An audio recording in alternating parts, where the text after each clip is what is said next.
Our lives are filled with joy and sorrow, challenge and change, with growing up and growing old, the seasons of life. But through it all, the central question on the minds of most people is, does it end here? Is this the inevitable conclusion to life's journey? Or is there something beyond this life, a spiritual realm, that place the Bible describes as heaven, where we'll continue to live forever?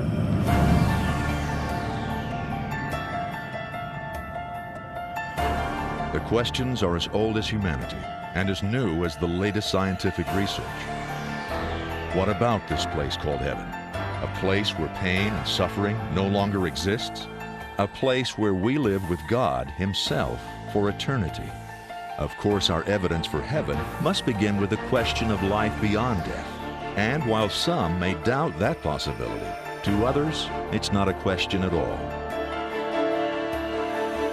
In an automobile accident in 1975, my spirit left my body in the emergency room. I experienced the warmth and the presence of God and the peace while I saw my body racked in pain on the emergency room table. Yes, I believe in the afterlife. I know it exists. I've experienced it. Where did we come from? Why are we here? Where are we going? As Christians, we believe the answers to those questions are found in the Bible, and we accept those answers on faith alone.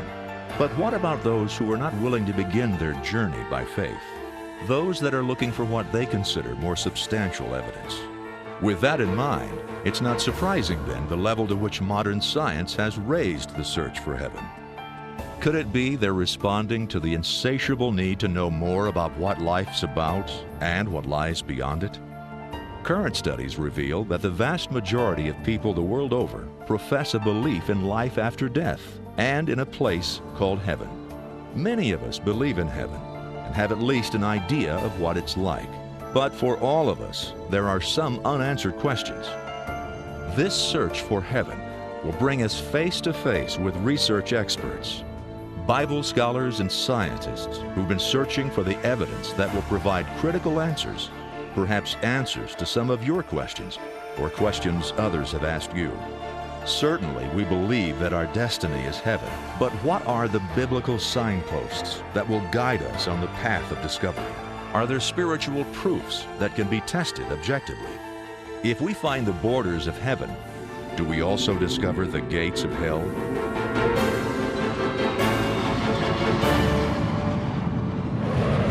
Your host for this special presentation is Jerry Rose, the president of a national cable and television broadcast group and the host of a daily television show. He's an ordained minister and has served for 3 terms as the president of the National Religious Broadcasters. And now, here's Jerry Rose.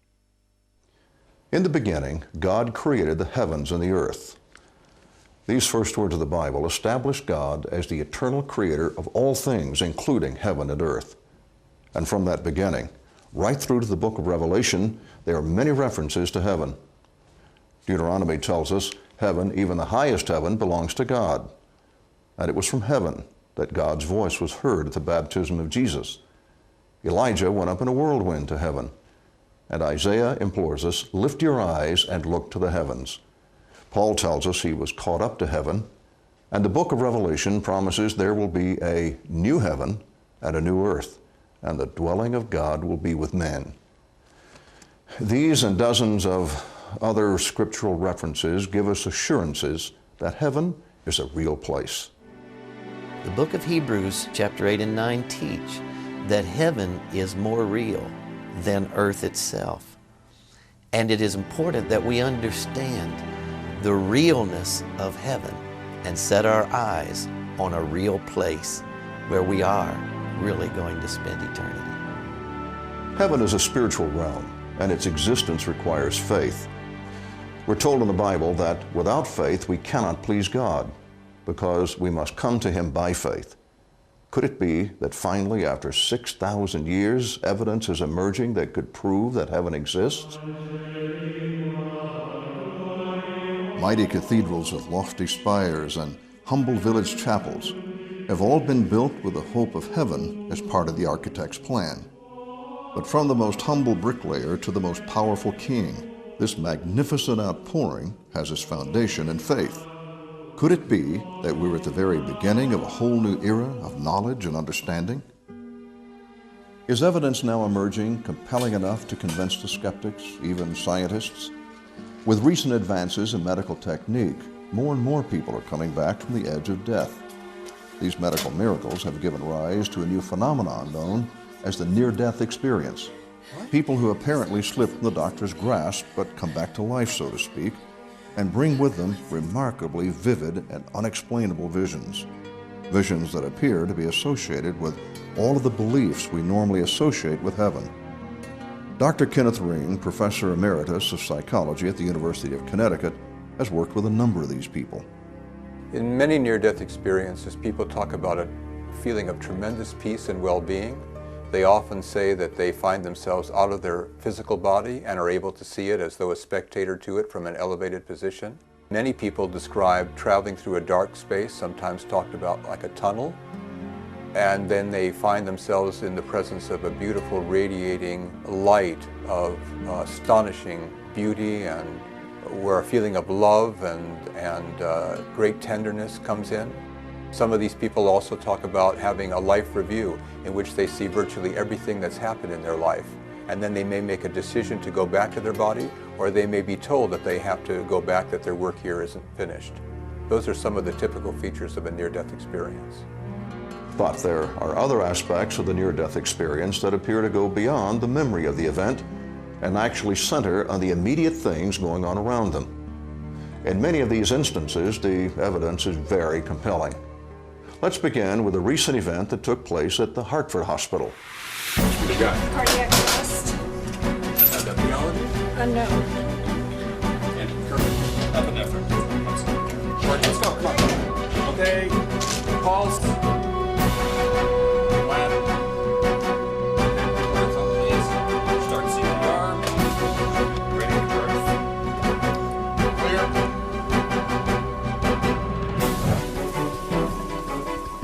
Flap, resume CPR. In spite of heroic efforts, eventually even the best physicians are forced to just give up. But in this particular instance, the patient apparently didn't. According to all medical and physical science, what happened in this particular emergency room was, well, impossible.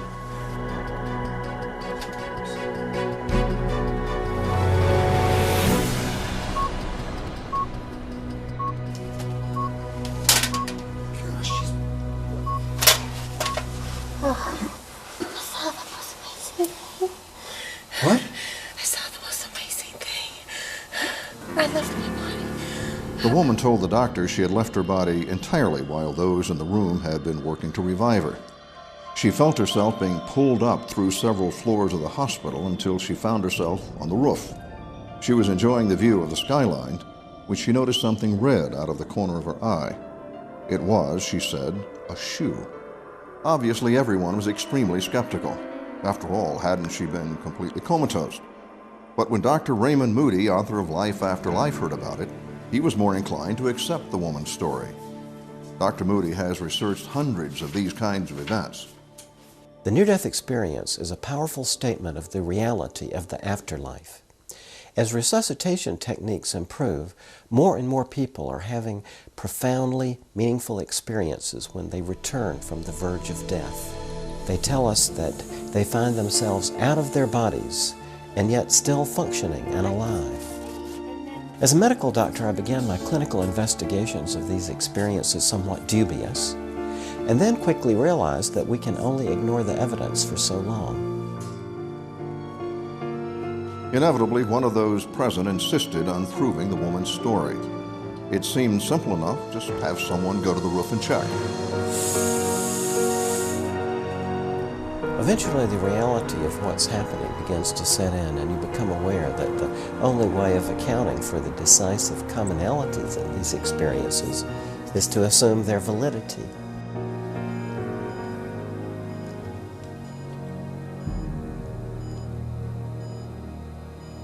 That's the shoe.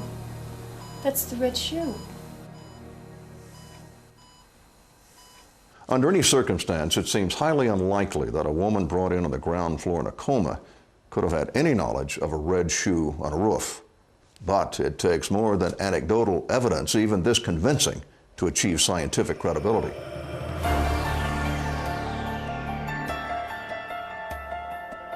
What was needed was some scientific way to demonstrate that the body and the spirit can exist separately. That discovery would provide strong evidence for life after death. But how could that be done? Sometimes answers come from unlikely sources. In this case, the unlikely source was a woman named Pam Reynolds. A stunning array of scientific instruments and measurements were in place at the very moment of Pam Reynolds' death. The results were astonishing. At age 35, Pam was diagnosed with a life-threatening brain aneurysm. Her only hope was a very unusual operation. In order to fix the problem and to save her life, doctors would have to drain the blood out of Pam Reynolds' head. What's more, her body temperature would be lowered to 60 degrees. Her heartbeat and breathing would stop completely, and her brain waves would be flattened. Doctors who perform this intense procedure have nicknamed it standstill, because for all intents and purposes, Pam Reynolds would be dead. But what happened was so thoroughly unique and unexpected, Dr. Michael Sabin, a cardiologist and the author of Light and Death, made an extensive evaluation of the Pam Reynolds experience. The process of death, scientifically, now is known to be a process and not a point in time. It starts with normal waking reality and ends up in irreversible death. During this process, the body dies at different rates. The problem we have as scientists and physicians is to determine when the brain is actually dead, i.e. when the person is actually dead. In the case of Pam Reynolds, one of the surgeon's main concerns was seizure activity, which could prove deadly during such a delicate procedure. To guard against this and other complications, Pam's brain and body were extensively instrumented and monitored, which makes what happened next even more intriguing. Pam told the doctor she left her body and became a spectator to what they were doing to her body. Later, she was able to describe people, procedures, and even medical instruments she could not possibly have seen. Pam Reynolds had a very deep near-death experience at the time that she had documented no brainwave activity, no brainstem activity, and actually the blood had been physically drained from her head at the time.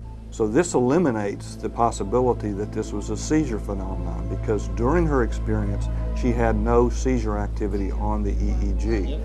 In addition, she had plugs in both of her ears, and so she could not have physically heard what was being discussed in the operating room during the surgical procedure, and she could recall the accurate discussions that were going on between the surgeons at the time that she was having her experience. Remember, every bodily reflex was being monitored. She was in a profoundly inactive state. But Pam Reynolds somehow was able to describe a particular surgical tool in amazing detail.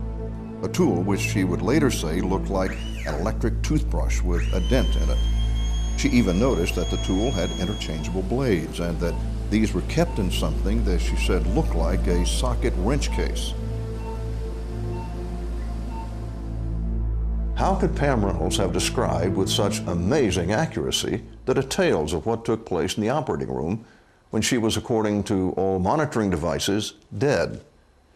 Dr. J.P. Moreland, professor of philosophy at Bible University, finds this kind of experience compelling.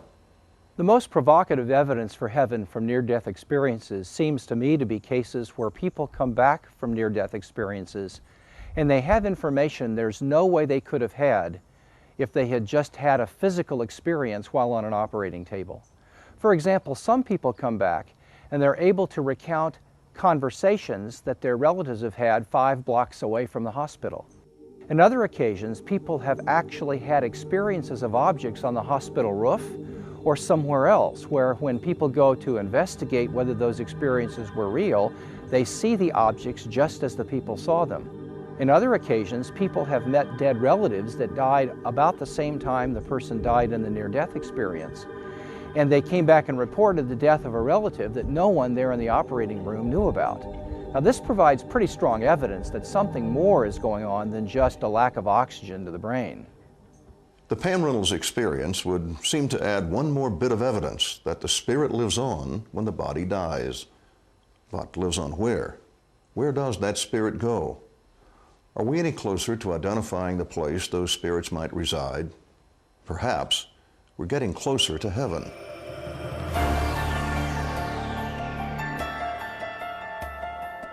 What is it that keeps hundreds of millions of people the world over fascinated by something they've never seen? Are there those who have seen heaven and actually left a record of their experience? Is this notion of a near-death experience, or NDE as it's widely referred to, a purely modern phenomenon, or does it have some historical, even biblical roots?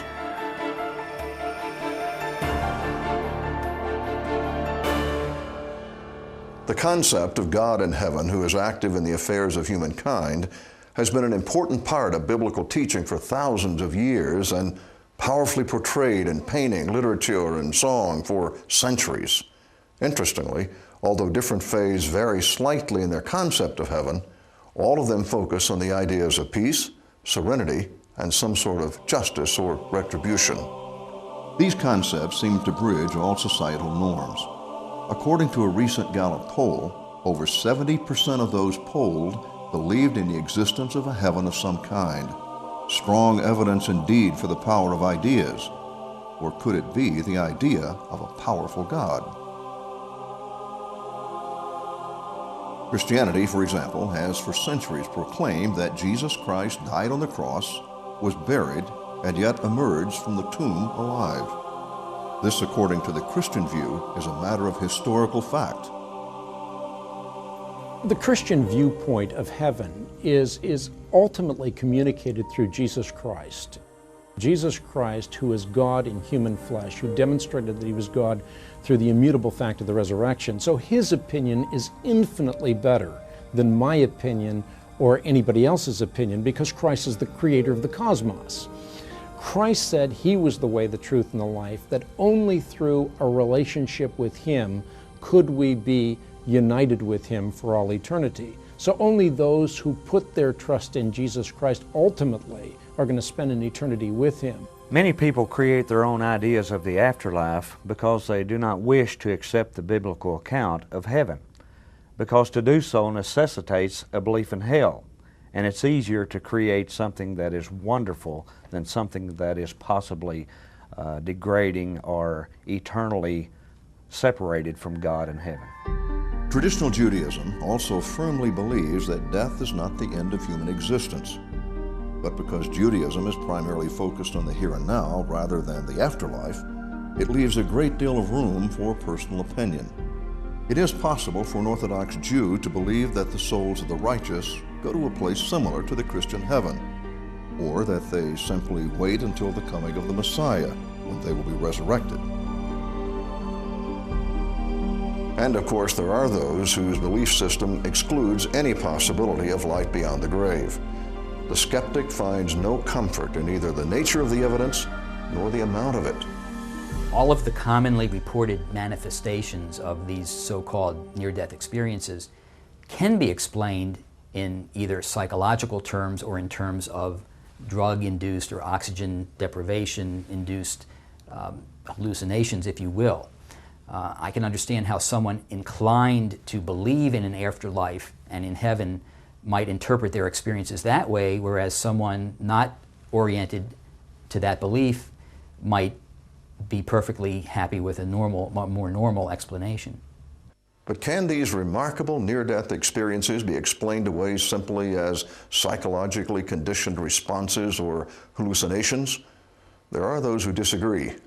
One of the medical explanations for near-death experiences is called hypoxia. And this has to do with the idea that when you die, your brain is deprived of oxygen. And that explains some of the feelings that you have, such as going through a dark tunnel and then seeing a bright light.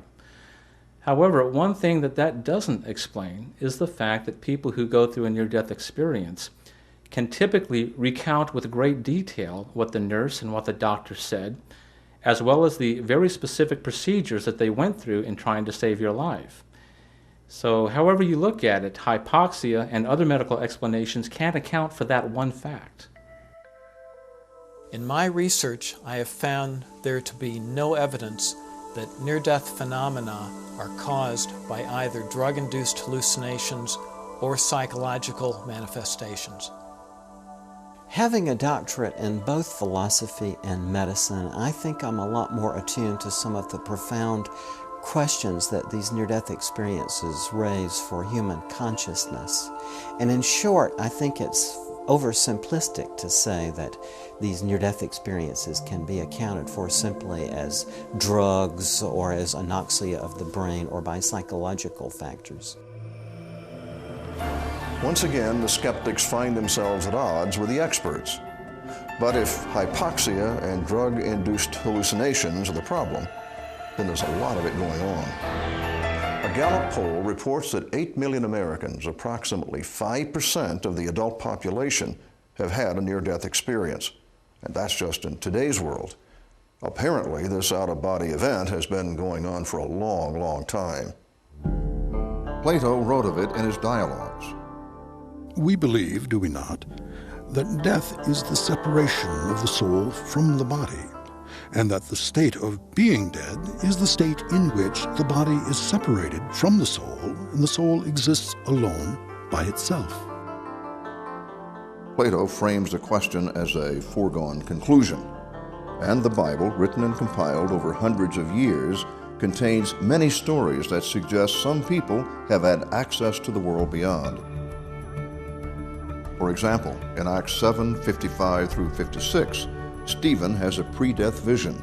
Surrounded by his enemies, Stephen cries out, "I see heaven open, and the Son of Man standing at the right hand of God."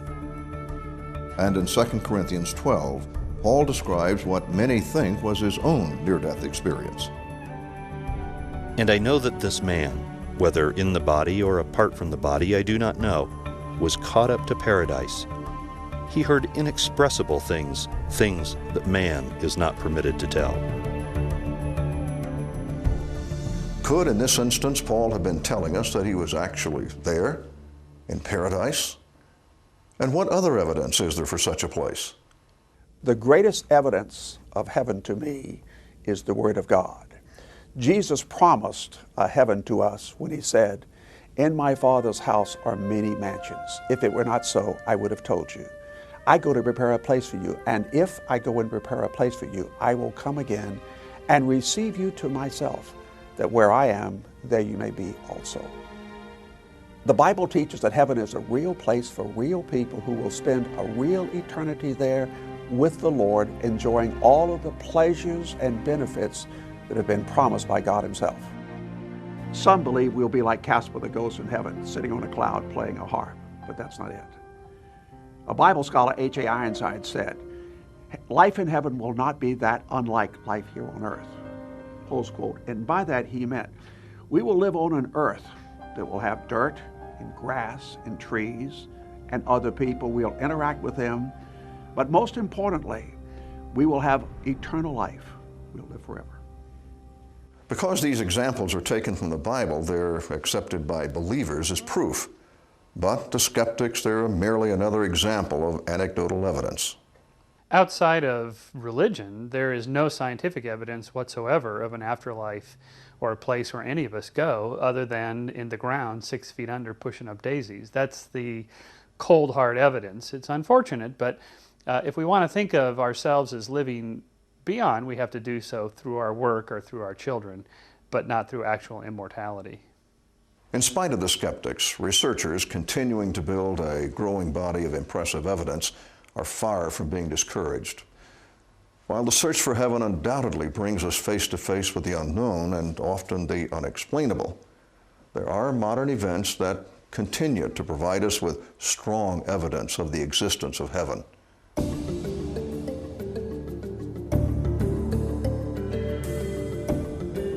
The fact is, new clues in the search for heaven are being uncovered even in the halls of science. The most provocative evidence that comes from near-death experience is the fact that when you're having these experiences, you are doing things you can't do in your normal, everyday, waking bodily life. For example, you can fly, or you can travel instantly from one place to another place. To me, this is indicative of the heavenly realm. The major problem with the medical professions, and in fact science in general today, is that they refute completely anything that is outside of the materialist realm. Is there any way to reconcile these scientific and anecdotal evidence? In order for a concept to be judged scientific, certain scientific rules must be applied. For example, for a theory to be regarded scientifically credible, it must rest on a firm foundation of knowledge derived from facts and principles determined through scientific disciplines and protocols. The question then is, does the anecdotal evidence of NDEs established by medical experts lend itself to scientific scrutiny? Dr. Moody's large body of work suggests that indeed it does. I began my research by talking with about 150 people who had been to the brink of death and had experiences. I was able to identify 15 common elements that occur in these experiences, regardless of the sex, age, or medical condition of the patient. First of all, when a person reaches the point of greatest physical distress, they often hear themselves pronounced dead by the attending physician. They hear an uncomfortable noise and feel themselves moving very rapidly through some sort of aperture, like a tunnel. They find themselves outside of their bodies, watching the resuscitation attempts like a spectator. Soon other things begin to happen. Others come to meet them. They say that they glimpse the spirits of relatives and friends who have already passed away. And they find themselves welcomed by a love that's beyond anything they have ever known. At some point, a being of light and love appears and asks them questions and enables them to review a panorama consisting of every event of their lives. And then at a critical point, they are told that they must go back to Earth. Interestingly, in all cases the person wants to stay, but for various reasons is required or chooses to come back. And all of them, upon their return, report a complete loss of any further fear of death.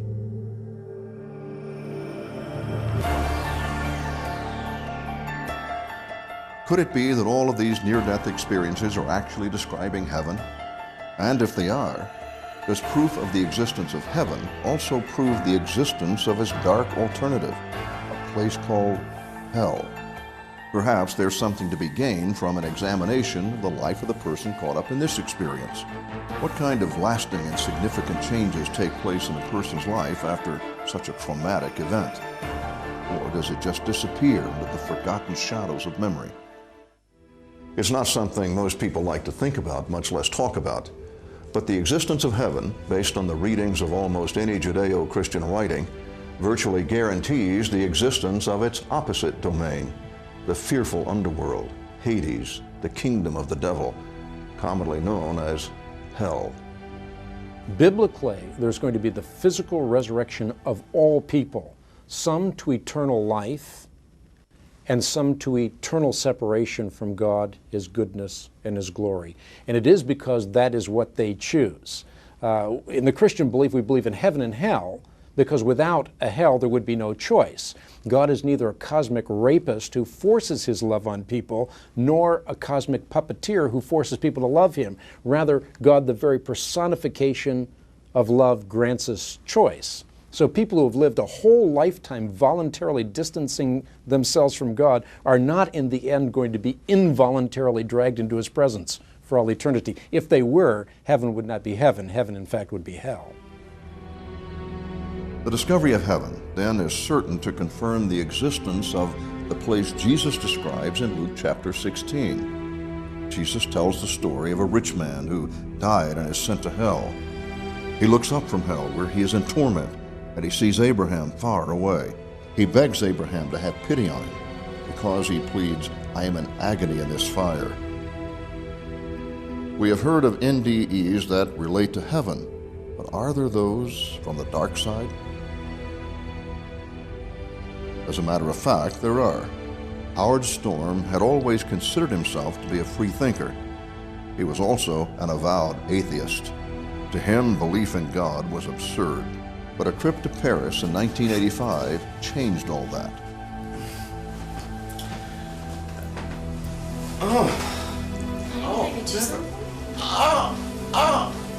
Honey. Howard?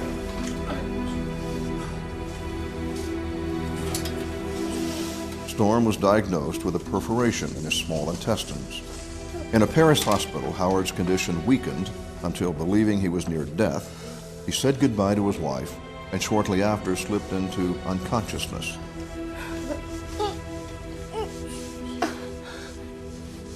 When I opened my eyes, I found myself standing next to the bed, and I thought, this is impossible, because just moments before I'd been dying. Then I saw Beverly, my wife, sitting in the chair opposite me on the other side of the bed, and I tried to talk to her, but she acted like she couldn't see me or hear me. No one could see me or hear me. And then I heard voices calling me from outside the room. These people outside the room were saying, hurry up, come with us. We've been waiting for you a long time.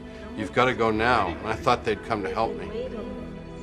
I kept asking them who they were, but they just insisted that they had come for me, they had been waiting for me, and it was time to go with them.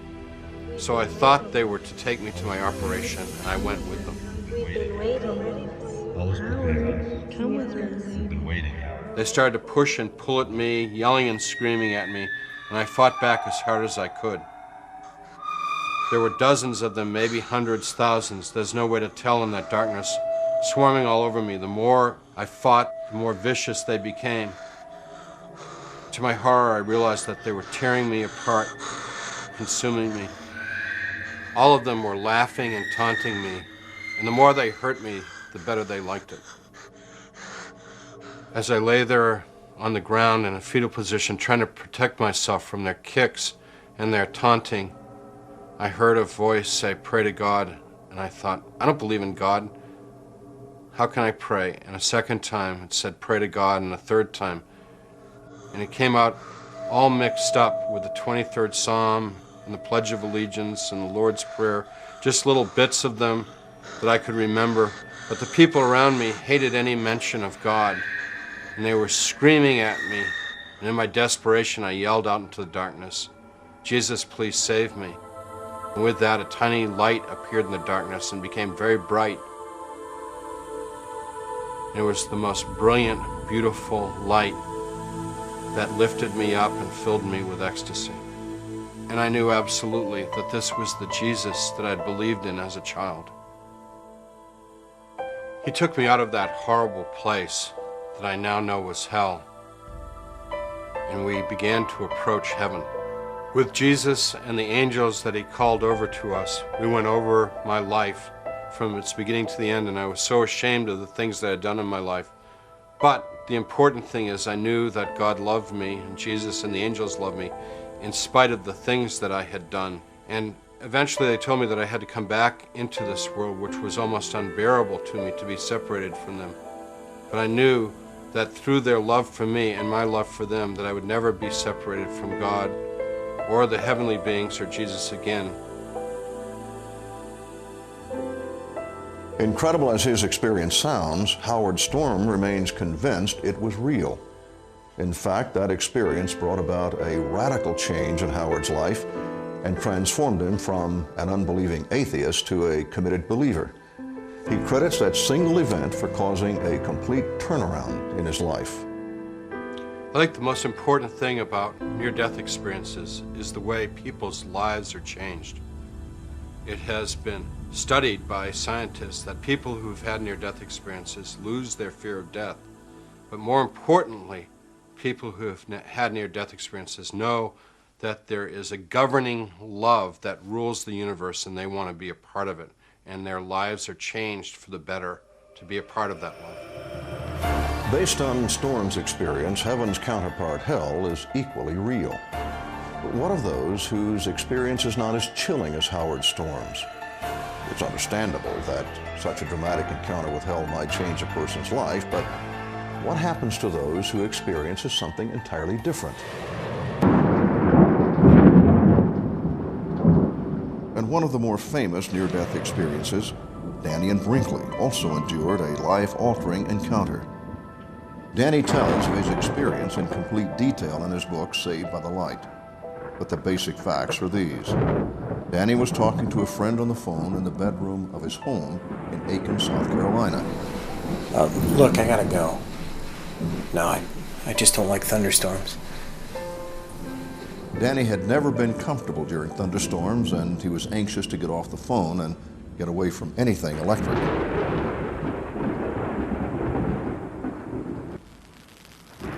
Suddenly, there was an explosion in his ear. Danny was jerked out of his shoes and hurled back into the bed, his body shattered almost beyond recognition. Danny remembers leaving his body and watching as his wife Sandy tried to keep him alive with CPR. Once he dropped back into his tortured body, but not for long. Soon he was out again, watching the medical technicians desperately trying to save his life.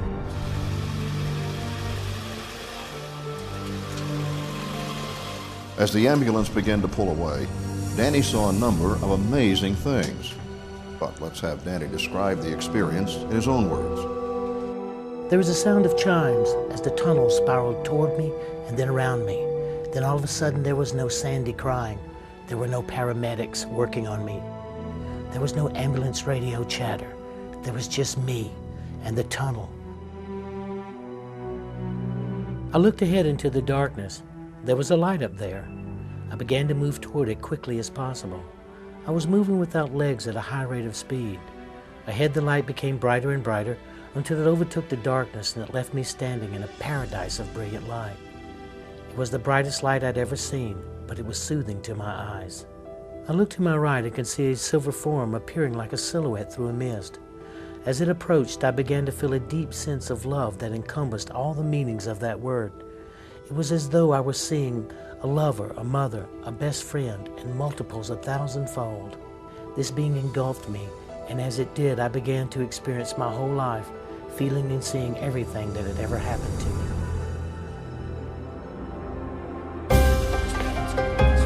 Suddenly, Danny was back at the hospital, looking down at the frantic scene in the emergency room.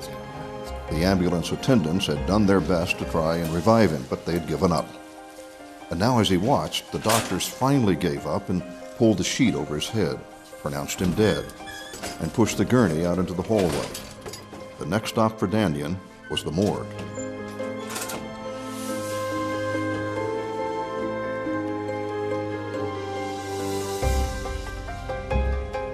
Then, perhaps the most frightening part of the whole experience.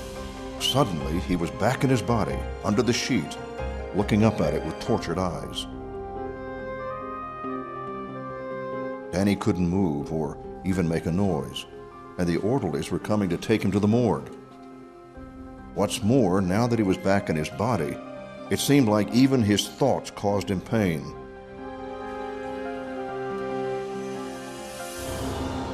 He saw shadows through the sheet and hoped they would notice, because he did the only thing he could do.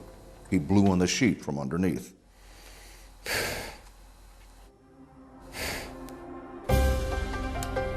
Hey, come here, he's alive. Look. Hey! The body Danny came back to was horribly damaged. It would be months before he could move his arms or stand, let alone walk. But the experience would bring about a profound change in his life. One of the most provocative points about the near-death experience is it begins to open up an understanding that there is a life after death. Not only is there a life after death, there is a system by which we leave this world to enter that one. And the more we study that, the greater the opportunity to lift the veil so that we know that there is not only this life, but a life after this one. From my personal experience, I know there's a life after death. Why? I've had 3 of these experiences, 1 death experience and 2 near-death experiences. Struck by lightning in 1975, declared clinically dead for 28 minutes. Collapsing of heart failure and having emergency open heart surgery in 1989. And then having to have emergency brain surgery in 1997. All complications from being struck by lightning. There is a life after death, a wondrous, glorious place that awaits us. The near-death experience begins to truly open the door where science and medicine can begin to look at life after death and if there is a heaven. But personally, after going through 3 of these experiences, I'd like to say this. If you don't believe there's a life after death, you're missing the greatest part of your own life. From that day to this, Daniel Brinkley has devoted his life to helping others. His Compassion in Action organization gives hope and understanding to hundreds each year.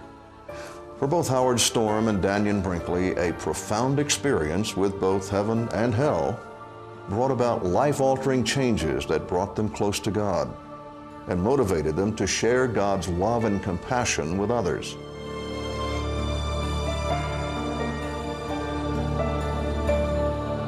There are other NDEs that leave the person in a profound state of euphoria, even in the face of tragedy.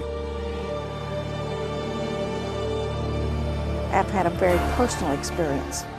In the accident in 1975, an automobile accident, when my spirit left my body in the emergency room. It was a very real thing. I saw the doctors, I saw my body, and yet I was enjoying a tremendous peace while I watched my body there in pain. And it was just a glorious experience. It was just as real as physical life, but there was a spiritual atmosphere to the whole thing. So I do believe in life after death. I know it exists. I have experienced it. All of these people appear to have discovered something beyond the experience of the rest of us. But will the rest of us have to die to find out? Or perhaps is there something to be gained about heaven from their depth of knowledge? Someone once said, the wise learn from experience. The wisest learn from the experience of others. When my spirit left my body, during the time that I was experiencing this wonderful peace, I became concerned about my friends, being worried. And when I thought about them at church, it was like my spirit was transported there. I saw my friend who was the guest speaker that morning, saw him go to the piano, saw him read his scripture text, even saw the Bible. And then later that evening, my sister was in the room with me after I was in a private room, and she was telling me about what comfort they had at the service at the church that morning. And it was annoying me because I wasn't feeling well and I wanted her to quit talking. So I told her, I said, yes, I know all about it, and I finished her sentences and told her what had happened at church. And she knew that my body was in an emergency room at the time this was taking place, but my spirit was in church. A few days later, my friend who had been the guest minister that morning had heard about the experience, and he came to see me because he had heard that I had seen him in the pulpit. And I told him, I said, Cleveland, I saw the page from which you read, and I described it, that his text was had been marked with red markers. And so he brought his Bible over and opened it up, and it was exactly as I had described it, as though I had been looking over his shoulder when he read the text to the congregation that morning. Can the mystery of heaven and the life hereafter only be found then through faith in God? Without Jesus Christ, Son of God and Savior, there is no heaven for anyone. He is the way, the truth, and the life. In my experience, and I think in your experience too, there's a longing for heaven deep in our heart. No one longs for extinction. Everybody longs for fulfillment and happiness. I believe that that longing for fulfillment and happiness beyond this world is itself a pointer to heaven, and everybody has it deep inside them. The religious beliefs of people do influence, most definitely, both their belief about heaven and the reality of heaven for them.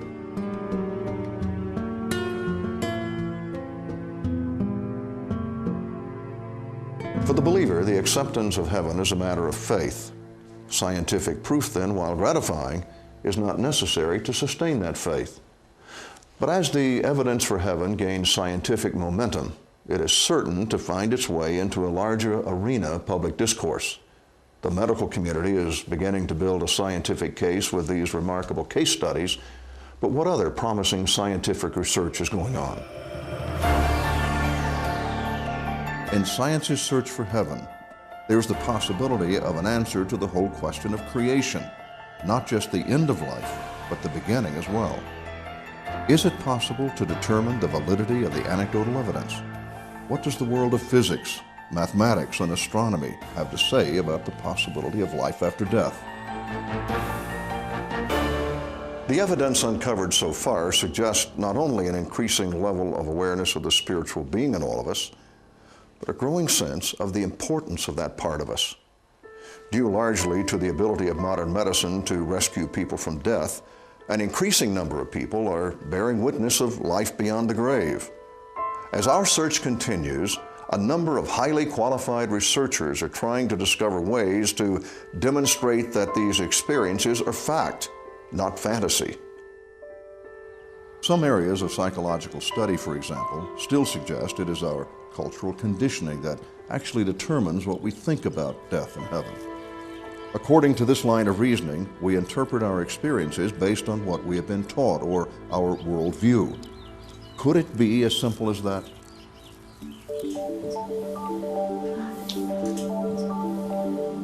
Dr. Kenneth Ring, the author of Lessons from the Light and Heading Toward Omega, decided to tackle that notion head-on the assumption that if cultural conditioning actually sets the stage, so to speak, for the clear and vivid images of a near-death experience, a blind person, particularly someone who has been blind from birth, would have a very different experience.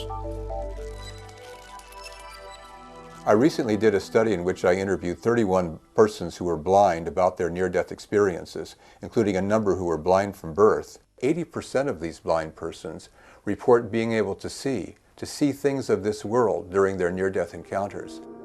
When people talk about near-death experiences and describe them in heavenly terms, they often talk about a realm of tremendous dazzling light, of supernal beauty, and a feeling of total unconditional acceptance and love. I think one effect of having interviewed so many people about their near-death experiences on me personally is that it's made me feel a lot more comfortable about death. I think death is, I wouldn't say it's something to look forward to, but I don't think we have to have anything to fear in the moment of death itself, however painful the process of dying may be. Again, I think the near-death experience is a dying experience. It's not an after-death experience. These people are not going to heaven and hell and coming back and telling us what it's like. I do think that it's a powerful spiritual experience during the dying process. It's on the road, but it's not actually there. So it suggests that there is a spiritual realm that's leading somewhere, but exactly where is not what the near-death experience is going to tell us. The Apostle Paul tells us to be absent from the body is to be present with the Lord. What's going to tell us where we're going, where heaven actually is, and how we go about getting there? Are near-death and out-of-body experiences the only tangible evidence of the road to heaven? Besides near-death experiences, there are two pieces of evidence that indicate the reality of heaven. First, there is considerable evidence that God exists, and if God exists, it's quite likely that there is an afterlife, because He would not create people and then snuff them out of existence. Secondly, there is solid historical evidence that Jesus of Nazareth actually rose bodily from the dead. If that is a historical fact, as I believe the evidence indicates, then He has been to the afterlife and come back and told us what it's like. He can speak with authority, therefore, because He has actually seen it since He rose from the dead Himself. The most provocative evidence that we have that there is a heaven is what God's Word says about it. Heaven cannot be proved scientifically, so we have to have faith in what God said in His Word. From the Christian point of view, of course, faith is the most important factor. But accepting that, what about scientific progress? What kind of interest is there in the scientific community? It may come as a surprise to many that from the late 17th century until today, there have been many highly respected scientists who have been working to prove that immortality is a natural physical phenomenon and its study is in fact a branch of physics. J.J. Thomson, who discovered the electron, is among that group, as is Thomas Alva Edison. And one of the world's lesser-known but most prolific scientists and inventors, a man by the name of George Meek, gave up a highly profitable career and sold most of his businesses in order to pursue his quest for the possibility of a life hereafter. Long recognized as a brilliant American scientist and inventor with scores of industrial patents, George Meek, at age 60, retired and began 25 years of intensive research into life after death. He traveled the world to locate and to establish research projects with top medical doctors, psychiatrists, physicists, biochemists, ministers, priests, and rabbis. In 1987, he published the conclusions of his quarter-of-a-century research. For the first time in 8,000 years of recorded history, we can say with certainty that our mind, memory, personality, and soul will survive physical death. But if our soul survives, is there any research to tell us where it will be? Dr. R.C. Sproul thinks he may have an answer. When we talk about the awareness of heaven, I believe that it is a place, but it's a different kind of place. It's a place that's, that crosses a dimension, a dimensional barrier, which in terms of our concept of dimensional space, it could be right here, it could be right next door, but into another realm, beyond, transcendentally beyond the three-dimensional type of reality that we experience normally. The Bible teaches that heaven is in the northernmost part of the universe. Isaiah talks about Lucifer leading a rebellion against God in the sides of the north. Job 26 talks about heaven, God making heaven and stretched it over an empty place. Scientists know there is a hole in the northernmost part of the universe. Perhaps heaven is just beyond that, about 21 billion light years away. But whether heaven is right next door or beyond our gaze someplace out there in the sky, we can be sure it's there. If, for example, it's been proven, as George Meek suggests, that we live on after physical death, the clear implication is that there must be a place, a geography for heaven. Could it be that we must become as a little child to find it? Dr. Melvin Morse, a leading world authority on dying children, described himself as an arrogant critical care physician with an emotional bias against anything spiritual. But that was before he began a series of scientifically based studies of dying children. He found that many others had already arrived at the conclusions he would soon come to. Good. Well, then that's what we'll do. Okay. All right, thanks. You bet. When I review the medical literature, I think it points clearly to scientific evidence that something survives human death. This evidence includes case reports, reviews of the existing scientific literature, as well as direct experimental evidence, all causing a growing body of evidence in the scientific community, making it respectable to speculate that something survives human death. I think the message of the near-death experience is that there is something there other than our physical reality. There is a spiritual realm. I also think that there's the message of God. There is a God there. It's similar to the general revelation that we see in the first chapter of Romans that Paul wrote in the New Testament, that the law of God is written on the hearts of all men. And I think that the near-death experience is bringing that to the person's awareness at the time they're in the process of dying. Some people have come to me with a question, isn't there some middle ground between skeptics and believers in certain religions about this issue of heaven, or hell for that matter? My point of view is there is absolutely no middle ground. Either heaven exists or it doesn't exist. The important thing is to find out if it does exist, what is necessary, what's involved, and what authority do you use to know that it exists. When you go to the Bible and you look at the 668 historical prophecies, all shown to be true, that gives you some confidence that any future activities, such as life after death and heaven, would also be true. Among a growing group of scientists who seem to be accepting of the notion of an eternal spirit is Dr. Stephen Hawking, widely regarded as the most brilliant scientific mind of this or perhaps any age. In what many regard as a complete turnabout, Dr. Hawking, in his book The Theory of Everything, The Origin and the Fate of the Universe, writes, it would be very difficult to explain why the universe should have begun in just this way, except as the act of a God who intended to create beings like us. The whole history of the universe can be said to be the work of God. However, if we do discover a complete period should, in time, be understandable by everyone, not just a few scientists. If we find the answer to that, it would be the ultimate triumph of human reason, for then we would know the mind of God. At long last, the discussion is out on the scientific table. And Hawking is not the only scientist who has opened his mind to the intriguing possibilities of a world that was created especially for immortal life. Nobel Prize-winning biochemist Francis Crick states, "The origin of life appears to be almost a miracle. So many are the conditions that would have to be satisfied to get it going."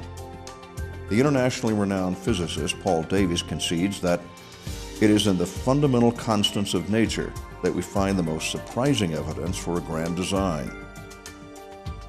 Another Nobel Prize winner in the field of physiology and medicine, John C. Eccles, asserts that in some mysterious way, God is the creator of all living forms, and particularly in human persons, each with conscious selfhood of an immortal soul. And astronomer Owen Gingerich states flatly that, "Just as I believe the book of Scripture illuminates the path to God, so I believe the book of nature, with its astonishing details, a blade of grass, or the resonant levels of the carbon atom, also suggests a God of purpose, a God of design." With God now in the picture as the author of that grand design, the discussion suddenly branches out into other scientific areas. Is there anything that can bring the assurance of religion and the pragmatism of science together? Well, perhaps there is.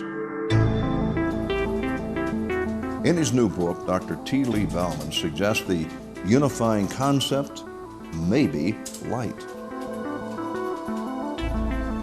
In my research, I have tried to look closely at the latest information on near-death experiences, at the latest thinking in quantum physics, at new interpretations of information from the Bible, as well as the mysterious, fascinating nature of light.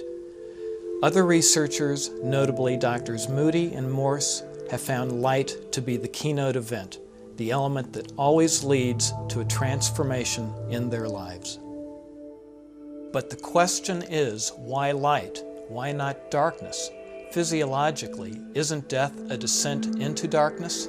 Yet Daniel Brinkley and almost all others who have experienced near death see light. Why? The fact is, there is no rational medical explanation for this occurrence. Einstein, however, showed us in the flow of light the corollary of the eternal now. Today, more scientists are recognizing the significance of the electromagnetic radiation that pervades our daily lives, including light. Incredibly, physicists have performed experiments that even suggest light is conscious. That is to say, in these experiments, light appears to be capable of making decisions. If a relationship possibly exists between light and a supreme being, perhaps it manifests in ways that have already been revealed to those who over the centuries have been believers in God. Scripture abounds with references that are especially meaningful in this new context. In Psalms 104 we read, "O Lord my God, thou art very great. Thou art clothed with honor and majesty, who coverest thyself with light as with a garment." John chapter 8 verse 12 says, "Again Jesus spoke to them saying, I am the light of the world. He who follows me will not walk in darkness, but will have the light of life." And in 1 John chapter 1 verse 5, a clear testimony is given. "This is the message we have heard from him and proclaimed to you, that God is light, and in him is no darkness at all." This barely scratches the surface of both the Old and New Testament references concerning God manifesting himself as light. The Bible is replete with references to light, its power and function. Could it be that science, after all these years, is about to write a preamble to the book of Genesis? In a universe teeming with all kinds of interstellar activity, it seems odd that critics and skeptics still maintain that there is nothing out there except empty space. But then critics and skeptics have been known to be wrong. Prior to Christopher Columbus, the experts believed the world was flat. And even in a more sophisticated world, many skeptics still didn't get it. Too many of them, even to count, stated that it was ridiculous to suggest that television waves could produce a picture. Historically, someone inevitably comes along to puncture the balloon of scholarly consensus. Given that reality, could it be that we've been looking for heaven in the wrong place? Is it possible that answers about heaven can be found in a physics class? Which brings us to a point in our investigation few people ever get to, simply because the language of physics is often difficult to understand. But according to Dr. Morris, there are physicists who are attempting to bring the discussion down to a more understandable level. In England today, a group of scientists, mathematicians, and university professors are working with subatomic particles in mathematical calculations, which they believe could confirm that so-called deceased entities, although composed of different atomic components, exist in and share the same space with this material world. Perhaps the most important question is, can these scientists, through physics, confirm the existence of the individual soul? I believe there is proof that the soul exists. I think quantum physics itself indicates the existence of another realm, a realm that we might say is the realm of the soul. And it indicates that consciousness itself is something outside of just the mere body.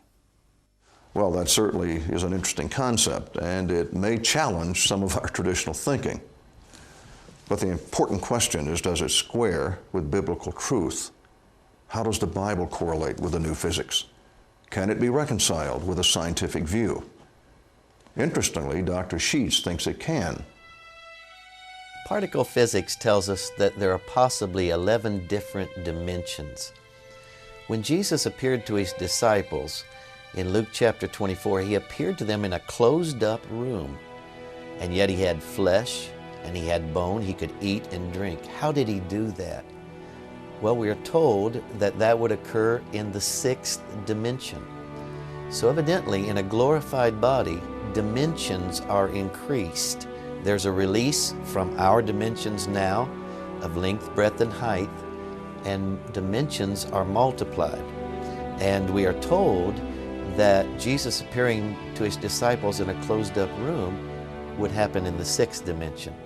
From the 6th dimension, you could eat an orange from the inside out. It seems that the Bible and science, much to the consternation of some skeptics, do confirm each other. Heaven could be just a step across the threshold into a whole new realm. Heaven is a place where relationships are restored. Relationship with God and relationship with friends or family that have already gone on. Heaven is also a place where destiny is fulfilled. Our time on earth is short, but our time in heaven is forever. So destiny is started here, destiny is fulfilled when we get to heaven. Could it be that God provides these scientific insights and near-death experiences to demonstrate that He's real, that heaven is real, and that through knowledge and experience, our faith can be strengthened? Many people with near-death experiences do tell us that they feel that God gave them this experience for a specific purpose, usually something that was going on in their lives. And some have also expressed the opinion that perhaps these things are divulged to human beings because God wants to certify for us or affirm that there's a life after death. But the Bible describes heaven as a place of incomprehensible splendor, a place He has prepared for those who have believed on His Son. Can it be, as some have suggested, that it's all just a matter of cultural conditioning, an attempt to prove what's already believed? While the anecdotal evidence for a literal heaven continues to mount, Dr. Melvin Morse has taken his research to those least likely to be subject to cultural conditioning, children. One of my earliest encounters with this phenomena was when I met a little girl named Katie.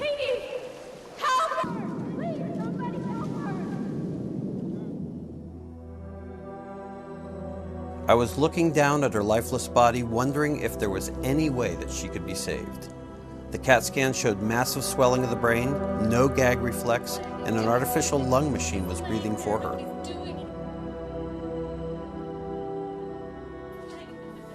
Then the family came in the room and asked if they could pray for her. I thought that they didn't understand that she was certain to die. They held hands around her bed and they began to pray. 3 days later, Katie made a full recovery. God, we don't know what to do here. So not long after her remarkable recovery, she came to see me for a follow-up examination. She clearly remembered me resuscitating her. In fact, I was amazed at what she could remember. Katie stunned the doctor by identifying not only him, but a physician that had been working with him as well. She even knew which one of them came into the room first. I remember very clearly that throughout her resuscitation, her eyes were closed. In fact, she was profoundly comatose the entire time that we were working on her. And I thought to myself, what is going on here? His curiosity fully piqued, Dr. Morse asked her what she remembered about being in the swimming pool. Her answer gave him another shock. Her innocent response was, "You mean when I met Jesus and Heavenly Father?" She didn't say anything more at the time. Maybe it was the shocked look on my face, maybe she was embarrassed, but I brought her back for a follow-up interview. And at that time, she told me more of the details when she was taken up to heaven.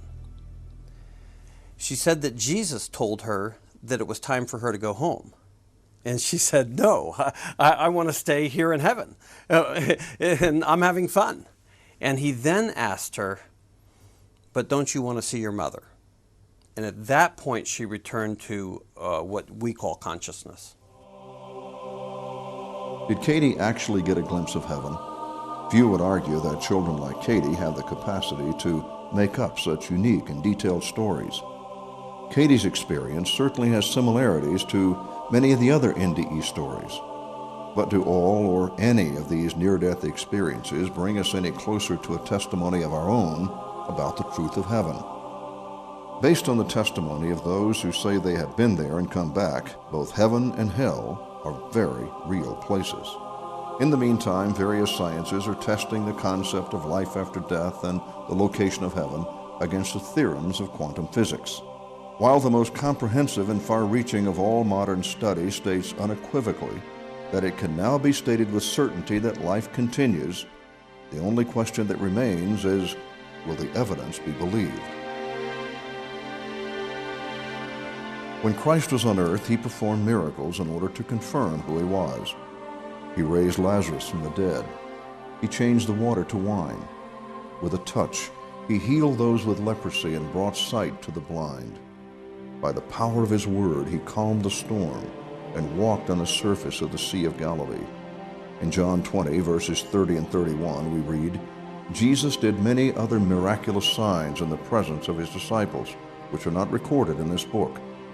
But these are written that you may believe that Jesus is the Christ, the Son of God, and that by believing you may have life in his name."